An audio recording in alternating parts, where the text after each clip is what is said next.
Bradley Moss, two attorneys that we're working with in Washington, D.C., we're going to file. We have one active request with the State Department, which is for email correspondence between one of Hillary Clinton's top aides, Philippe Reines, and reporters at a list of about 34 news organizations, because Philippe has been known for his sort of colorful email exchanges with reporters and a very brusque and some would say bullying style in how he manages the press. That was his job at State Department, was to deal with reporters. So we wanted to see how he did that job on behalf of the American people, which is who he worked for at the time.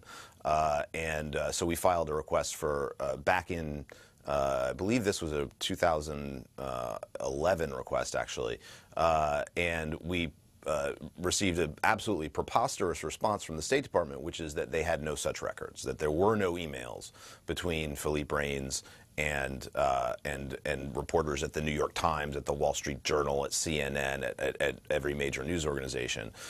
We appealed that request, and State Department said it would continue to search for any such records. And this, years later, they're still searching and they haven't turned them over. Now that we know there was a plot at the highest levels of the State Department to shield email communications from senior staffers. And remember, this is not just Hillary Clinton who had one of these email addresses. Huma Abedin, one of her top aides, also had a clintonemail.com address.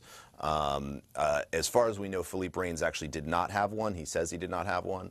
But we are told and have reported that he did use non-governmental emails to transact state business. I don't know if he handed those emails over to the State Department as he was supposed to. Maybe he did, maybe he didn't.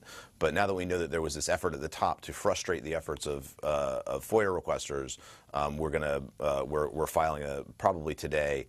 If not today, we'll get it in Monday for those records. John Cook is the investigations editor for Gawker.com.